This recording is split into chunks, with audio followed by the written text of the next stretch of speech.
I'm Pat Boyle. I'm the Property Strategy and Development Manager in ESB for the last 15, 20 years.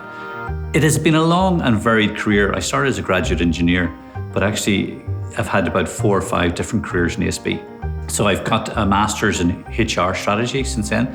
I started up a telecoms company. I was also a maintenance manager in the networks area. ESB have had their home on this street for almost 100 years. We knew we'd have to do something with the building at the time. It was an aging building, very inefficient. We did a significant business case about the costs of bringing it up to standard and realized it was actually better to redevelop it from scratch. When we went to the board of ESB and said we want to redevelop the F27, they said, actually, this is an opportunity for us to do something with regard to the streetscape.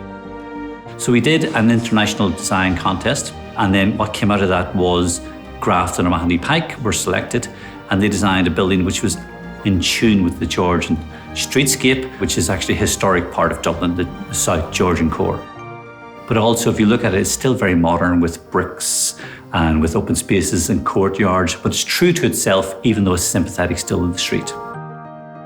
Once you walk into the reception area and the spaces in the building, that was designed by ACOM architects who were based in Belfast. You'll see an old ESB type van, which we use in the networks area. It's now a coffee area.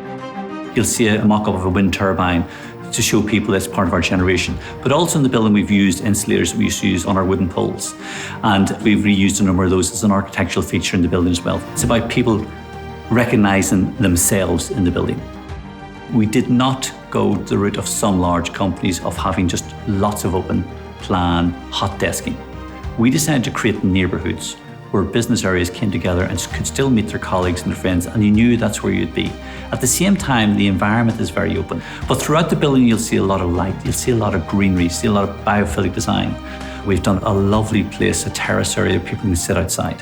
And actually, we have a 5th floor coffee area where people can see the hills and the mountains. In line with our net zero strategy, it's a near zero energy building, a BER rated A building, and it's also BREEAM excellent building. So we've got LED lights, which are very low energy usage lights.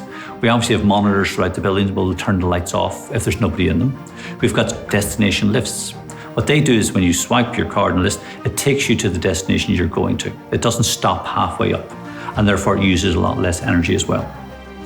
We also have things such as water reusage. So therefore we have irrigation of our plants or our green roofs. We also flush our toilets from what we call as reused water. That's water we're taking from rain, which we collect in water tanks. And also we have an aquifer under the building. So we use very little, if any, potable water outside of this building. Sustainability for us is a way of life. It's not a tagline. It's something we live every single day. So we've built a building here which will last for another few hundred years. Long after I'm gone, but it'll be here for the next generations to come.